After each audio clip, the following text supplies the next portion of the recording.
Hello everyone, मैं हूं सुखराम कुमावत और मैं लेके आया हूं आपके लिए easy to learn physics classes. Dear students, आज अपन शुरू करने वाले हैं क्लास 12th का एक नया चैप्टर जिसका नाम है dual nature of matter and radiations.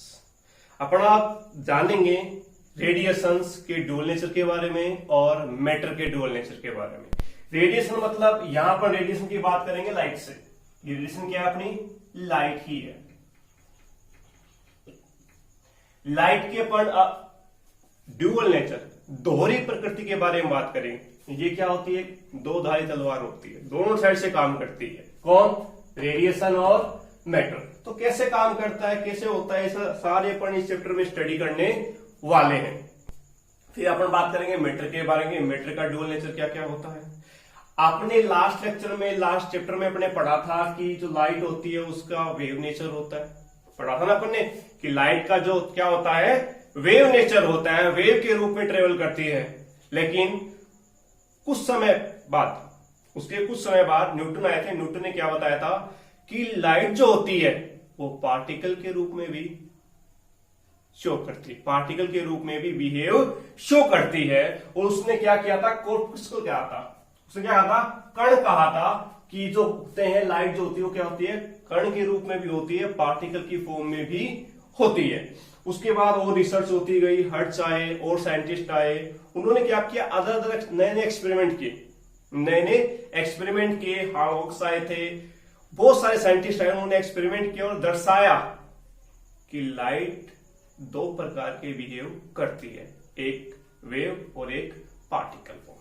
ठीक है, तो उस पार्टिकल फॉर्म को जिस प्रैक्टिकल के थ्रू समझाया गया, उस प्रैक्टिकल का नाम अपन लेते हैं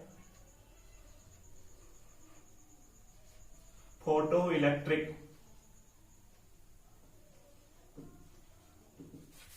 इफेक्ट। Photo electric effect. अब आज जानेंगे कि कोई भी मेटल सरफेस होता है, उस मेटल सरफेस से इलेक्ट्रॉन का जो इमिशन होता है, इलेक्ट्रॉन का जो निकलना होता है, उस प्रभाव को अपन क्या कहते हैं, फोटो इलेक्ट्रिक इफेक्ट कहते हैं। अब वो क्यों होता है देखेंगे कि जो मेटल सरफेस होता है, उस मेटल सरफेस से इलेक्ट्रॉन कई प्रकार से निकल सकते हैं। कोई मेटल सरफेस है, जैसे मैं एग्जांपल देता हूं आपको, मान लिया ये आपकी क्या एक मेटल है, कोई भी धातु होती है, आयरन होता है, कॉपर होता है, कोई भी एल्यूमिनियम, कोई मेटल है, इसमें क्या होते हैं, फ्री इलेक्ट्रॉन होते हैं। आप जानते हो सभी मेटल में क्या होते हैं, फ्री इलेक्ट्रॉन होते हैं। अब फ्री इलेक्ट्रॉन कैसे होते हैं, ऐसे इलेक्ट्रॉन जो पूरे मैटर के अंदर फ्रीली मूव हो सके, वो क्या होते हैं, फ्री इलेक्ट्रॉन होते हैं। ये इतने भी फ्री नहीं होते कि सरफेस को पार करके बाहर चले जाए, इतने भी फ्री नहीं होते हैं कि सरफेस को पार करके बाहर निकल जाए। इतने फ्री होते हैं कि इस मैटर के अंदर कहीं भी विचरण कर सकते हैं, घूम सकते हैं, फ्रीली मूव हो सकते हैं। ठीक है, तो इस इलेक्ट्रॉन को निकालने के लिए अपने पास 3-4 मेथड है। पहले मेथड की हम बात करें, अपना पहला मेथड कहता है थर्मियोनिक इमिशन।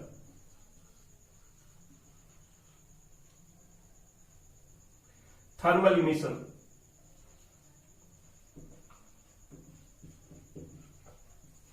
थर्मल इमिशन क्या होता है देखेंगे, ये अपन लास्ट में लेंगे, पहले इनको समझ लेते हैं। थर्मल इमिशन मतलब ये आपका मेटल प्लेट है, इसमें अपने क्या कर दिया, बर्नर लगा दिया, जो क्या कर रहा है, इसको आग दे रहा है, गर्म कर रहा है। गर्म करके क्या होगा, इलेक्ट्रॉन एनर्जी गेन करेंगे, एनर्जी गेन करके क्या होंगे, सरफेस से बाहर निकल जाएंगे। इसे क्या कहते हैं अपन, थर्मल इमिशन। दूसरा फील्ड इमिशन।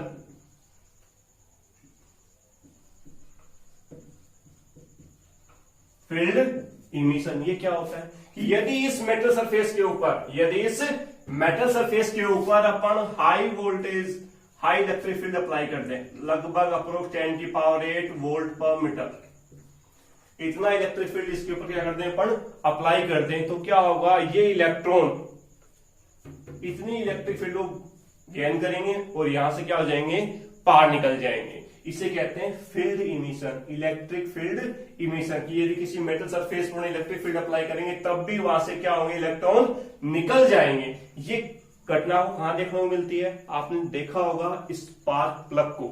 क्या होता है स्पार्क प्लग, उसमें क्या होता है, एक हक बहुत बड़े अमाउंट में क्या किया जाता है, इलेक्ट्रिक अप्लाई की जाती है, उससे क्या होते हैं, इलेक्ट्रॉन निकलते हैं, फिर वो इंजन स्टार्ट होता है। तीसरा अपना है, अपन बात करें तीसरे की, तो वो है अपने पास सेकेंडरी इमिशन। सेकेंडरी इमिशन क्या होता है, यदि अपने पास मान लिया हाई एनर्जी के इलेक्ट्रॉन है, उन हाई एनर्जी के इलेक्ट्रॉन को अपन क्या करें, इस मेटल सरफेस पर इंसिडेंट करें, मेटल सरफेस क्या करो, डालो इसके ऊपर, तो क्या होगा, ये इलेक्ट्रॉन अपनी एनर्जी किसको दे देंगे, इन इलेक्ट्रॉन को दे देंगे, और ये इलेक्ट्रॉन यहां से क्या हो जाएंगे, गायब हो जाएंगे, फुर हो जाएंगे, फरार हो जाएंगे। तो ये क्या कहलाता है आपका सेकेंडरी इमिशन। और लास्ट अपन आज पढ़ने वाले हैं, मेन अपना टॉपिक है जो है वो है फोटो इलेक्ट्रिक इमिशन। इसको अपन डिटेल से स्टडी करने वाले। तो ये क्या होता है, तो इसको भी देख लेते हैं। ये अपनी क्या है, एक मेटल सरफेस है, इस पर यदि एक प्रॉपर फ्रीक्वेंसी का फोटोन, प्रॉपर फ्रीक्वेंसी का क्या डालें अपन, फोटोन डालें, न्यू फ्रीक्वेंसी कितनी है अपने पास, न्यू फ्रीक्वेंसी का। फोटोन क्या होता है, photon is a particle of light, photon is a particle of light. अभी आपने बताया था कि फोटोन के लाइट के दो नेचर होते हैं, एक कौन सा वेव नेचर और एक कौन सा पार्टिकल नेचर। पार्टिकल क्या बोलते हैं इसको, फोटोन। फोटोन क्या होता है एक्चुअली, फोटोन पर जनरली पार्टिकल बोल सकते हैं, लेकिन एक्चुअली होता क्या है, फोटोन इज एनर्जी पैकेट्स। ये क्या होता है, एनर्जी के पैकेट्स होते हैं। तो अपन ने क्या कर रहे हैं यहाँ पे, वेव की फॉर्म में एक्चुअली क्या आ रहे हैं यहाँ पे अपने पास, पैकेट्स आ रहे हैं। किसके पैकेट्स आ रहे हैं, रेडिएशन के, लाइट के पैकेट क्या कर रहे हैं, इसके ऊपर इंसिडेंट कर रहे हैं। जब एक प्रॉपर फ्रीक्वेंसी की लाइट के पैकेट, प्रॉपर फ्रीक्वेंसी की लाइट के पैकेट या उससे ज्यादा फ्रीक्वेंसी की लाइट के पैकेट इस पर क्या करें अपन, इंसिडेंट करें, तो क्या होगा, ये फोटोन अपनी कंप्लीट एनर्जी किसको दे देगा, एक इलेक्ट्रॉन को दे देगा। एक बात याद रखना, एक फोटोन, एक पैकेट जो है, एनर्जी का एक पैकेट जो है वो केवल एक इलेक्ट्रॉन से क्या करेगा, इंटरेक्ट करेगा, एक इलेक्ट्रॉन से टक्कर करेगा, एक इलेक्ट्रॉन को मिलेगा या फिर एक इलेक्ट्रॉन को अपनी एनर्जी देगा। ये जरूरी नहीं है कि इलेक्ट्रॉन इसकी सारी एनर्जी ले ले, ये नेसेसरी नहीं है कि इलेक्ट्रॉन सारी एनर्जी ले भी सकता है, नहीं भी ले सकता, कोई भी कंडीशन पॉसिबल है। तो एनर्जी पैकेट्स हुए, इससे क्या हुआ, इंटरेक्ट हुआ, इलेक्ट्रॉन ने इसकी सारी एनर्जी ली या फिर आधी एनर्जी, जितनी एनर्जी थी उसने एनर्जी ली, यहां से क्या हो गया, फरार हो गया, यहां से बाहर निकल गया। तो क्या हुआ, देखो देखेंगे ध्यान से, इसे समझेंगे कि जब एक फिक्स फ्रीक्वेंसी की आपने क्या करी, लाइट डाली इसके ऊपर, रेडिएशन इंसिडेंट किया या फोटोन इंसिडेंट किया, तो उस एनर्जी को गेन करके इलेक्ट्रॉन क्या हो गया, ऐसे चला गया। आप जानते हो इलेक्ट्रॉन को उसकी ऑर्बिट में रहने के लिए एक निश्चित क्या चाहिए, एनर्जी चाहिए। उससे कम एनर्जी होगी तो भी उसमें नहीं रह पाएगा, उससे ज्यादा होगी तो भी उस ऑर्बिट में अंदर वो नहीं रह पाएगा। तो उसकी एनर्जी क्या होगी, ज्यादा होगी, उस ऑर्बिट को छोड़ क्या हो गया, बाहर निकल गया। क्लियर दैट, अब ये निकल गया। एक्चुअली होता क्या है, प्रोसेस क्या होता है, इसको समझने के लिए आपको इक्वेशन देता हूं, आइंस्टीन इक्वेशन। आइंस्टीन ने क्या कहा था कि मैं मान लिया उसकी एनर्जी है, किसकी एनर्जी है, फोटोन की एनर्जी। फोटोन की एनर्जी को किससे डिनोट करते हैं, एच न्यू से। New is a frequency and H is a Planck constant. ये किसकी एनर्जी है, फोटोन की एनर्जी, जो अपन किसको दे रहे हैं, इलेक्ट्रॉन को दे रहे हैं। ये किसके इक्विवेलेंट होता है, ये होता है वर्क फंक्शन, डब्ल्यू नोट बोल सकते हैं, या इसको अपन क्या बोल सकते हैं, फाई नोट भी बोल सकते हैं, आगे डिटेल से बताएंगे आपको, प्लस काइनेटिक एनर्जी। और ये क्या लेते हैं अपन, मैक्सिमम फॉर्म में लेते हैं। देखिए समझेंगे क्या होता है कि जब मान लिया आप जो एनर्जी लेके आ रहा है, कोई फोटोन जो एनर्जी लेके आ रहा है, किसी इलेक्ट्रॉन को दे रहा है, वो एनर्जी दो पार्ट में कन्वर्ट हो जाती है। कितने पार्ट कन्वर्ट हो जाती है, दो पार्ट कन्वर्ट हो जाती है। और एक्चुअली पर यदि अपन बात करें तो कितने पार्ट कन्वर्ट होती है, तीन पार्ट में कन्वर्ट होती है, प्लस के मैक्सिमम। इसको अपन डिनोट नहीं कर पाते, क्यों नहीं कर पाते वो बताएंगे, आप कल देखेंगे। इलेक्ट्रॉन आया, फोटोन आया, फोटोन ने इलेक्ट्रॉन को एनर्जी दी और यहां से बाहर चला गया। इस इलेक्ट्रॉन को यहां से बाहर निकालने के लिए जो मिनिमम एनर्जी की रिक्वायरमेंट होती है, इस इलेक्ट्रॉन को सरफेस से बाहर निकालने के लिए मिनिमम एनर्जी की जो रिक्वायरमेंट होती है उसे क्या कहते हैं अपन? Work function. क्या कहते हैं? वर्क फंक्शन कहते हैं। ठीक है, क्लियर दैट। इसको यहां से कहां तक लेके आ गए आप? सरफेस तक लेके आ गए। थोड़ा बड़ा बना देता हूं आपके लिए।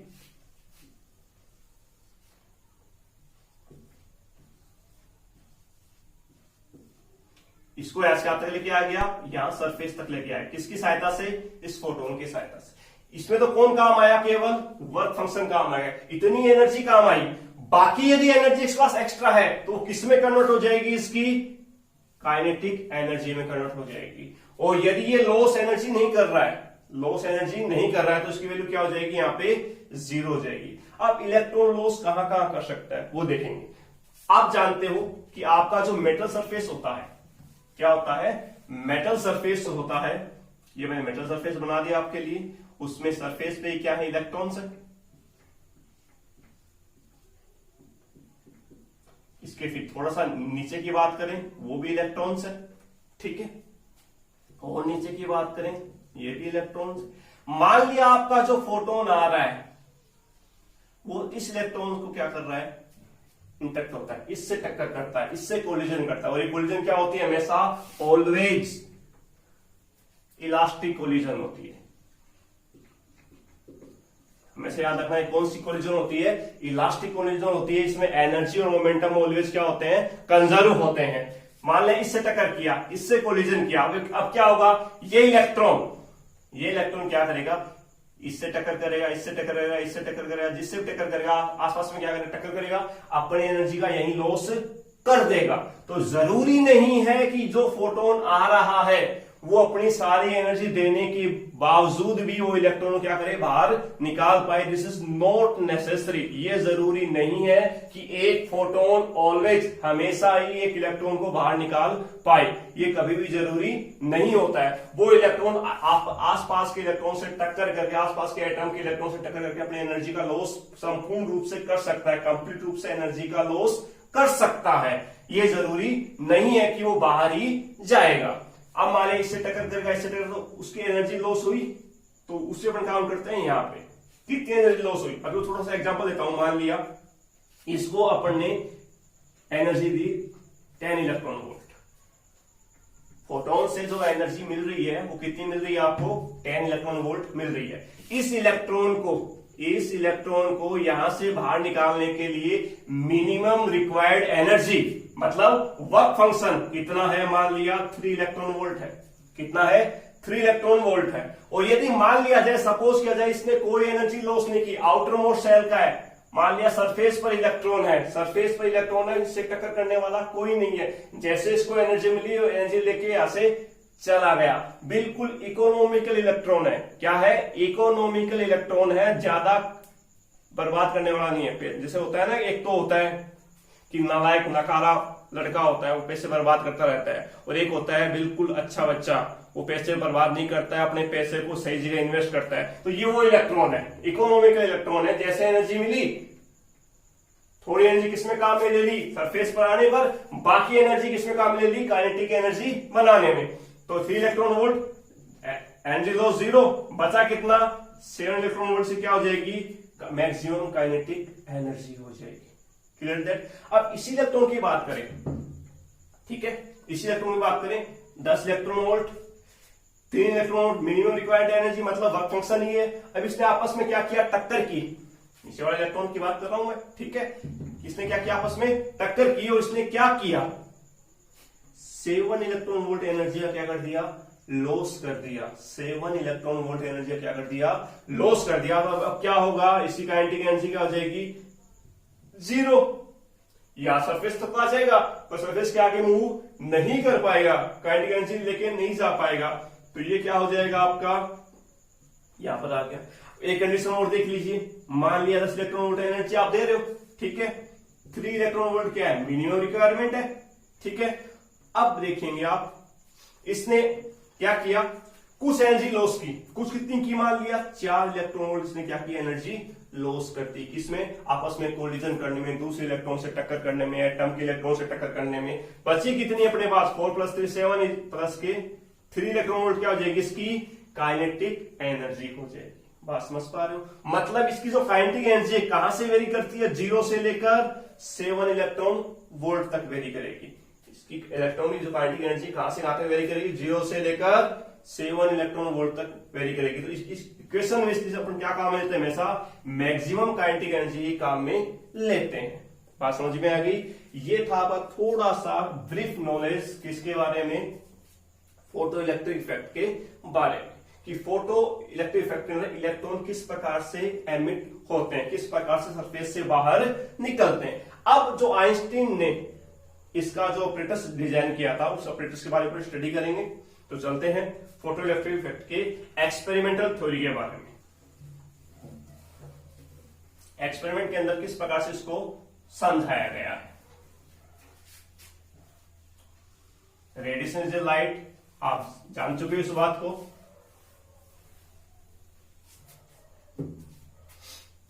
Photo effect, photo electric effect experimental theory बस बात कर रहे हैं अपन। तो ये मान लिया अपने पास एक क्वार्ट्ज की पाइप है, यहां अपने पास 2 इलेक्ट्रोड लगा दिए अपन ने, फोटो सेंसिटिव इलेक्ट्रोड लगाए हैं, ये कैथोड और ये मान लिया अपना एनोड। ठीक है, यहां अपन ने एक विंडो लगा दी, विंडो लगाई है किस लिए, कि यहाँ पे आराम से क्या आ सके, लाइट आ सके, रेडिएशन आ सके। एक चीज और याद रखना, डिफरेंट मेटल के लिए डिफरेंट टाइप की लाइट की रिक्वायरमेंट होती है। ये जरूरी नहीं है कि एक मेटल नॉर्मल लाइट से क्या हो रहा है, अपने इलेक्ट्रॉन को निकाल रहा है, डोनेट कर रहा है, बाहर रिजेक्ट कर रहा है, एमिट कर रहा है, तो जरूरी नहीं है दूसरा मेटल उसी तरह बिहेव करेगा। क्लियर दैट, सबके लिए अलग अलग एनर्जी की रिक्वायरमेंट हो सकती है। तो यहां से क्या आ रहा है, मान लिया अपने पास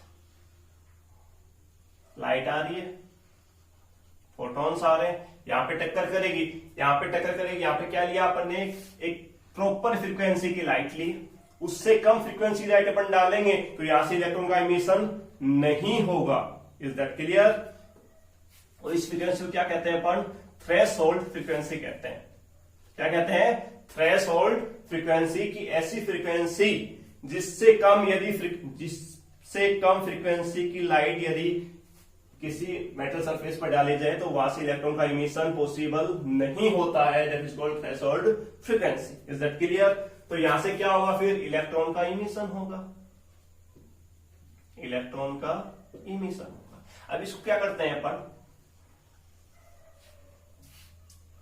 इलेक्ट्रॉन का इमिशन होगा तो इलेक्ट्रॉन फ्लो होंगे तो क्या होगा, करंट फ्लो होगा। तो करंट फ्लो को अपन मेजर करने के लिए क्या लेते हैं, यहां पे अपन माइक्रो एमीटर यूज करते हैं, क्योंकि करंट जो होगा बहुत ही कम फ्लो होता है, इसलिए अपने क्या काम में लिया, माइक्रो एमीटर काम में लिया है। वोल्टेज मेजर करने के लिए यहाँ पे अपन ने वोल्ट मीटर काम में लिया है, क्योंकि वोल्ट मीटर हमेशा पैरेलल जुड़ता है, तो हमने इसको पैरेलल ऐड कर दिया है। यहां तक कोई दिक्कत नहीं है। यहां पे अपन ने क्या ले लिया, एक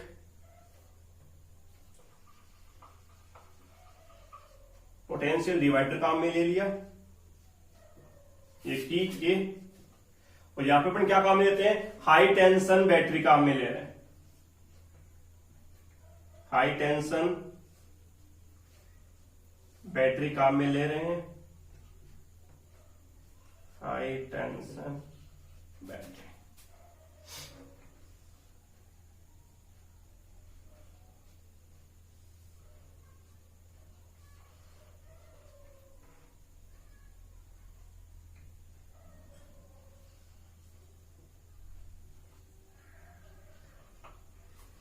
एनोड को अपन मैक्सिमम वोल्टेज पर रखते हैं, मैक्सिमम पॉजिटिव वोल्टेज पर रखते हैं, और कैथोड को क्या रखते हैं, नेगेटिव वोल्टेज पर रखते हैं, compare then anode.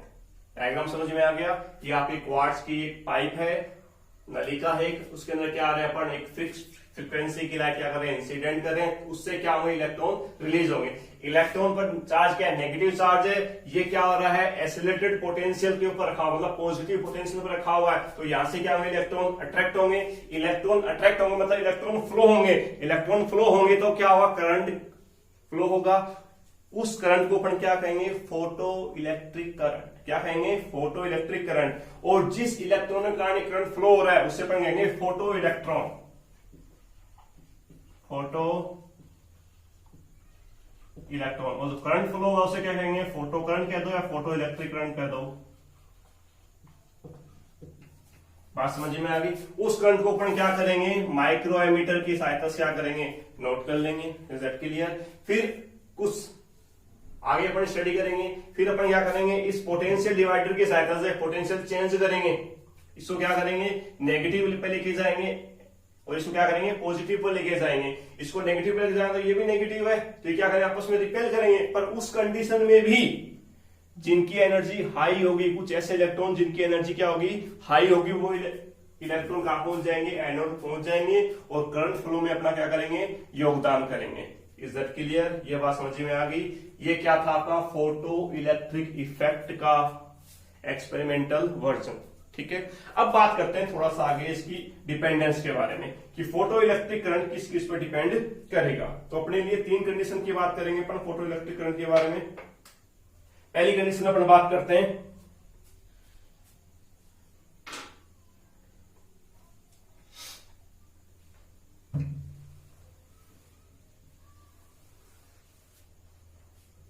Effect of intensity.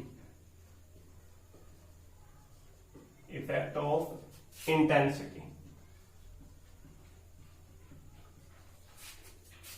On photo current या फोटो इलेक्ट्रिक करंट।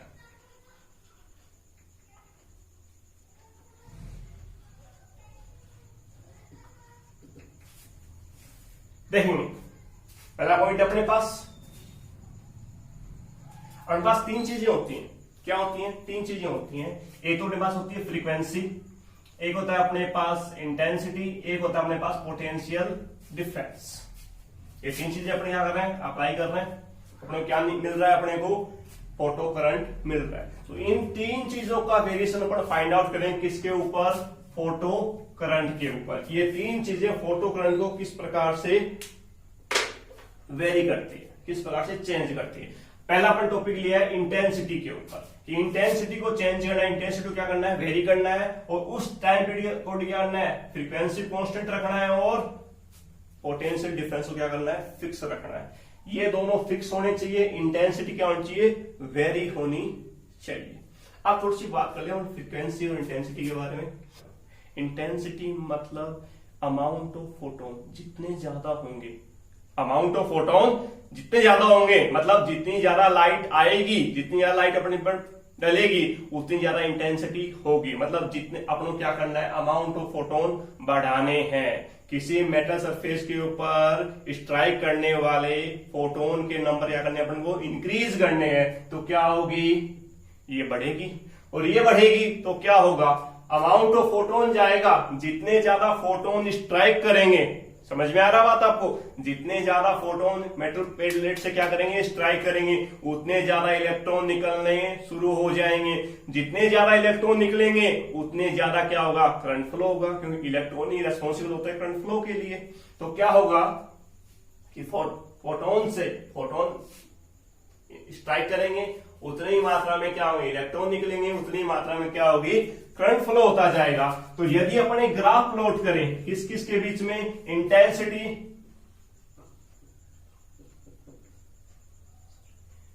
इस यहां पे अपन ले लेते हैं फोटो करंट,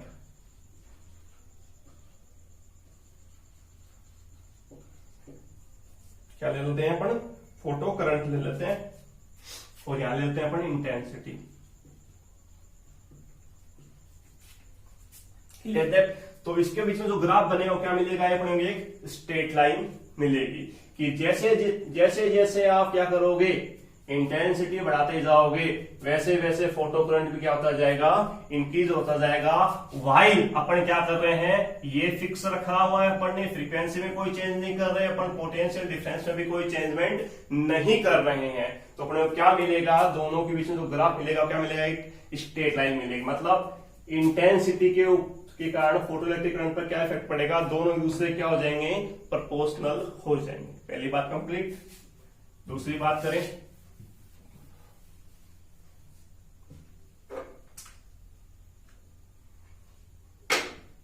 दूसरी बात करते हैं effect of potential, effect of potential difference on photo current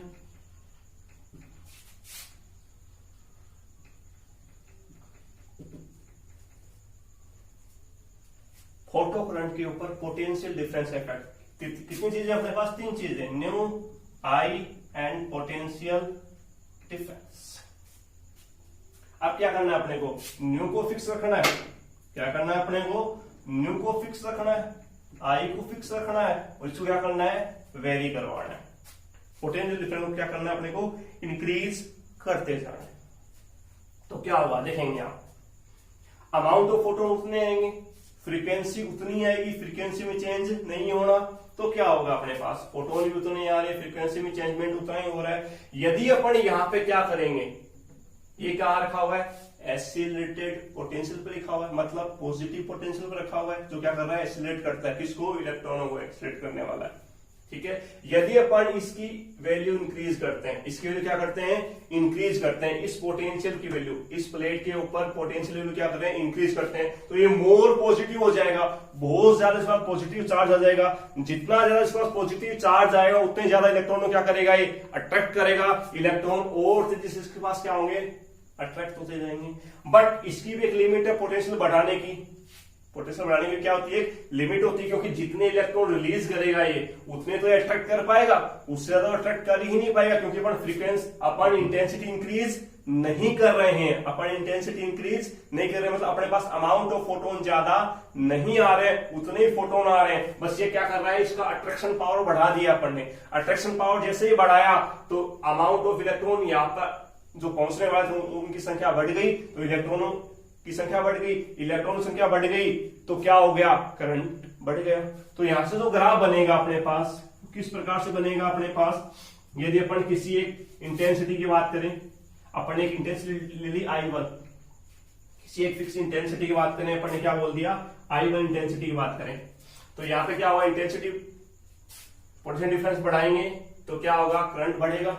लेकिन एक ऐसा पॉइंट आएगा जहां पर करंट और बढ़ेगा नहीं, उस करंट को अपन क्या कहते हैं, सैचुरेटेड करंट कहते हैं। क्या कहते हैं, सैचुरेटेड करंट, कि एक ऐसा प्लेस, ऐसी कंडीशन जहां पर पोटेंशियल की वैल्यू और बढ़ा दी जाए तो भी करंट की वैल्यू और इंक्रीज नहीं होती है। अब करंट की वैल्यू इंक्रीज नहीं हो रही पोटेंशियल बढ़ाने से, तो अब क्या करें, पोटेंशियल को कम करो, पोटेंशियल को नेगेटिव साइड में बढ़ाओ। अब क्या करते हैं, जीवन पोटेंशियल को नेगेटिव साइड के अंदर बढ़ाते हैं तो क्या होता है, नंबर ऑफ इलेक्ट्रॉन क्या होते जाएंगे, कम होते जाएंगे, और एक ऐसा पॉइंट आएगा जहां के ऊपर करंट की वैल्यू क्या हो जाएगी, जीरो हो जाएगी, करंट की वैल्यू जीरो हो जाएगी।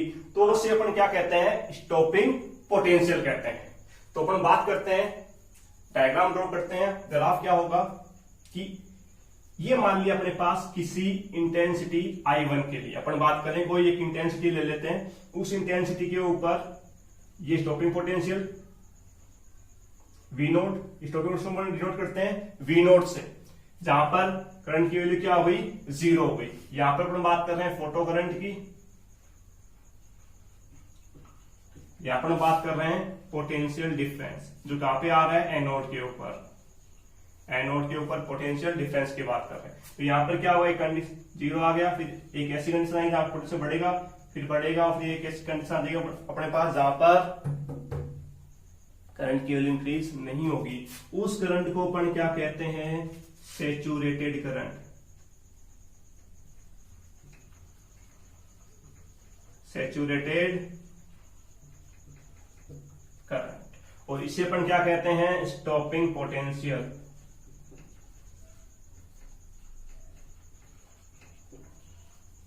Stopping potential. अब यदि अपन ये तो अपन ने किसके लिए था, इंटेंसिटी I1 के लिए था, कोई इंटेंसिटी अपने फिक्स कर दी थी। अब यदि अपन दूसरी इंटेंसिटी ले, इससे ज्यादा इंटेंसिटी की बात कर दें, कोई दूसरी इंटेंसिटी पे क्या करें, फिक्स कर दें लाइट को, दूसरे अमाउंट के ऊपर क्या कर दें, फिक्स कर दें, तब क्या होगा, तब भी अपन इस पेट्रोल को दोबारा दोहराएंगे तो भी अपने पास स्टॉपिंग पोटेंशियल तो वही आएगा, स्टॉपिंग पोटेंशियल चेंज नहीं होगा। स्टॉपिंग पोटेंशियल डिपेंड किस पर करता है, फ्रीक्वेंसी पर डिपेंड करता है। फ्रीक्वेंसी चेंज हो ही नहीं रही, फ्रीक्वेंसी चेंज नहीं हो रही तो पोटेंशियल चेंज नहीं होगा, और पोटेंशियल चेंज नहीं होगा तो स्टॉपिंग पोटेंशियल तो वही आएगा। पर इंटेंसिटी बढ़ गई है, अमाउंट ऑफ फोटोन बढ़ गया है, तो करंट की वैल्यू बढ़ेगी, करंट की वैल्यू बढ़ेगी तो क्या होगा, एक ऐसा ग्राफ आएगा जहां पे क्या आएगा, इंटेंसिटी I2 के लिए ग्राफ बनेगा। और अपन पेट्रोल को दोहराते रहते हैं, बार बार क्या करते हैं, रिपीट करते रहते हैं, अपने पास और ग्राफ मिलते जाएंगे, पर स्टॉपिंग पोटेंशियल में कोई चेंजमेंट नहीं आएगा, पोटेंशियल हमेशा क्या रहेगा, सेम रहेगा। एक ऐसा पॉइंट जहां पर करंट की वैल्यू क्या हो जाए, 0 हो जाए, कोई भी इलेक्ट्रॉन यहां से यहां तक नहीं पहुंच पाए, उस कंडीशन में क्या कहते हैं अपन, उस नेगेटिव पोटेंशियल क्या कहते हैं, स्टॉपिंग पोटेंशियल कहते हैं। इज दैट क्लियर, बात समझ में आ गई। आगे करते हैं अपन थर्ड पॉइंट,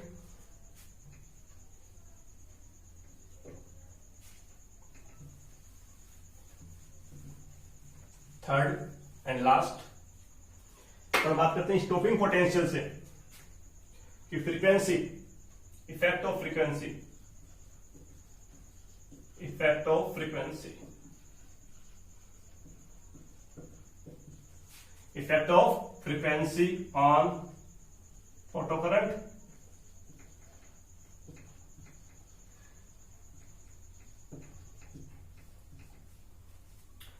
या अपन ये भी बोल सकते हैं effect of frequency on potential, या स्टॉपिंग पोटेंशियल बात कर सकते हैं, पोटेंशियल डिफरेंस। इस पर किस प्रकार से डिपेंड करता है, स्टॉपिंग पोटेंशियल लिख लीजिए, एक ही बात है।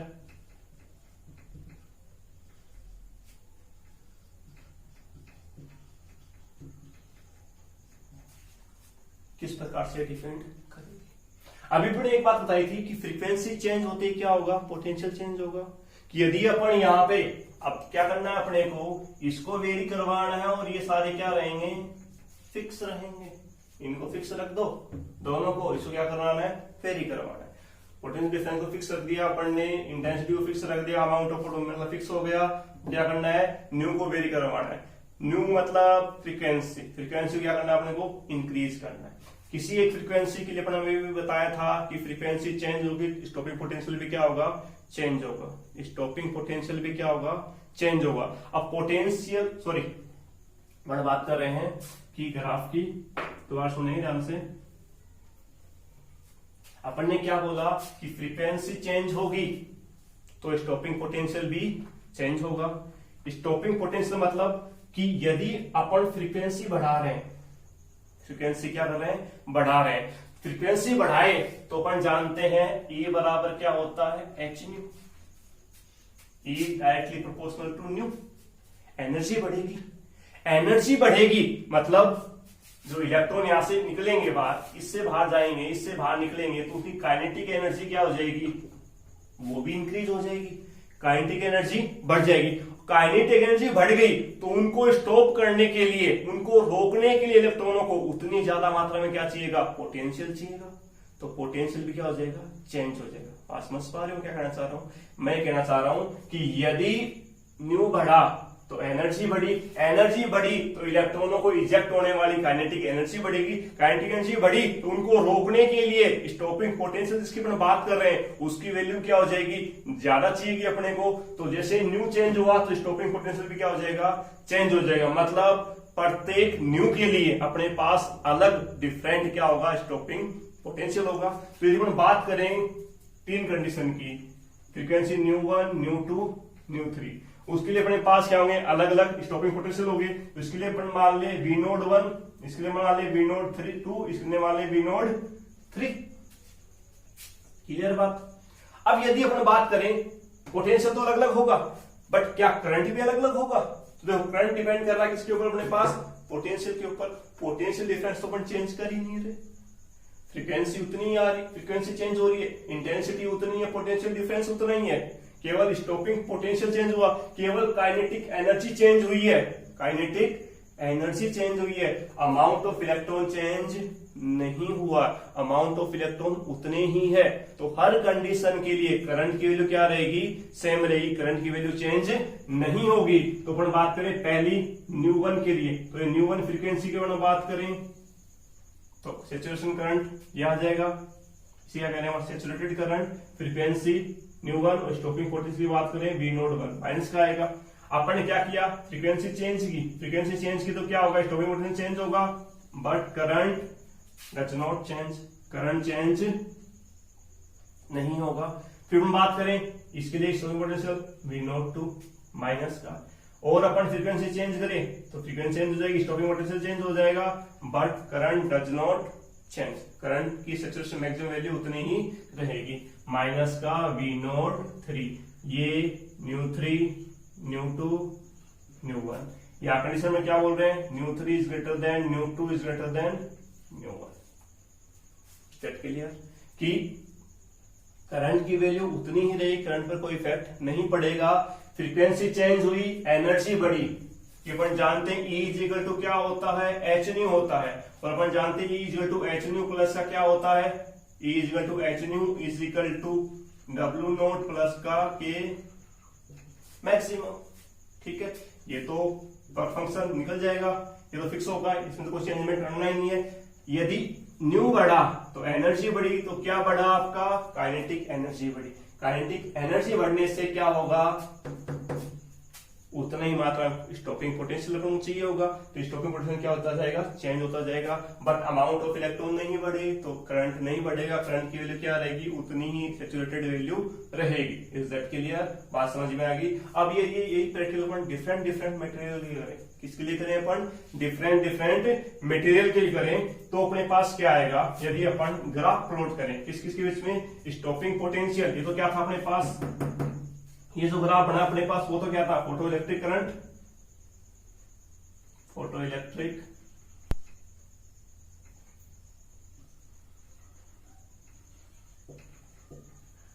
और पोटेंशियल डिफरेंस। और अब यदि अपन फ्रीक्वेंसी और पोटेंशियल डिफरेंस के बीच में ग्राफ खींचे, फ्रीक्वेंसी और पोटेंशियल डिफरेंस के बीच में ग्राफ खींचे अलग अलग मेटल के लिए, ये फ्रीक्वेंसी की बात करें अपन, ये अपन पोटेंशियल डिफरेंस की बात, सॉरी उल्टा ले लिया अपन ने, स्टॉपिंग पोटेंशियल लिया, यहां बात करते हैं स्टॉपिंग पोटेंशियल की, यहां पर बात करते हैं फ्रीक्वेंसी की।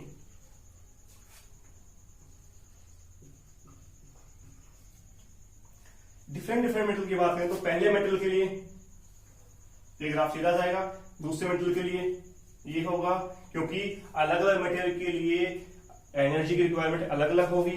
ये मेटल ए है, ये मेटल आपका बी है, बात समझ में आ रही है। कि स्टॉपिंग पोटेंशियल और फ्रीक्वेंसी के बीच में जब ग्राफ प्लॉट किया जाए तो वो क्या मिलती है आपको, एक सीधी लाइन मिलती है। इज दैट क्लियर, ये था अपना effect of intensity and effect of potential difference and effect of frequency on photo current, बात समझ में आ गई। ये था अपना आज का topic, photo electric effect. Is that clear, next lecture अपन मिलेंगे आपसे, तब तक के लिए see you, bye bye, take care.